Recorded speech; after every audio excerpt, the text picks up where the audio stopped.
యాక్చువల్గా నా కొడుక్కి కొంచెము చెయ్యి అనేది డ్యామేజ్ అయింది. ఎందుకంటే వాడు వాకిల్లో పెట్టేశాడనమాట.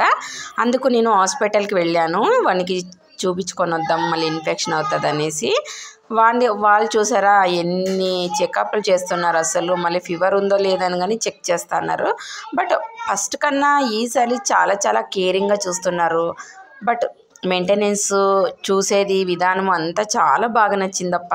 హాస్పిటల్ అయితే ఇంక చెప్పక్కర్లేదు, మీకు మొత్తం ఒకసారి చూపిస్తాను చూడండి.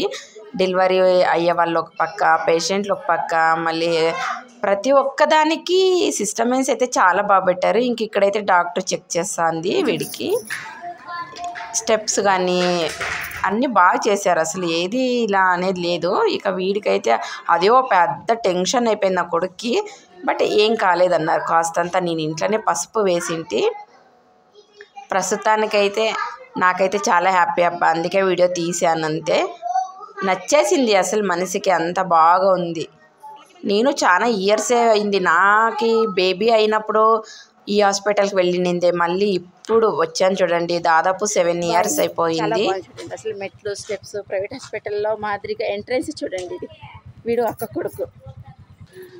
ఇక చూసారు కదా, అబ్బా హాస్పిటల్ అయితే చాలా చాలా బాగుంది అబ్బా. నాకైతే భలే ఇష్టమైంది. యాక్చువల్గా ప్రైవేట్ హాస్పిటల్ ఏం చేయాలి, నేను చూసినప్పటికీ ఆ పక్క ఉంది రోడ్డు పక్కన, బట్ ఈ పక్క వెనక కట్టినారు. చాలా అంటే చాలా బాగుంది.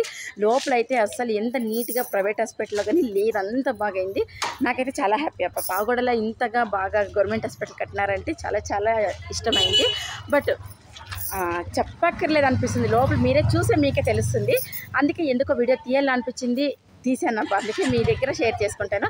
మా వీడియో కనుక మీకు నచ్చినట్టయితే షేర్ చేయండి, లైక్ చేయండి, అలాగే సబ్స్క్రైబ్ చేయండి. ఓకేనా, బాయ్.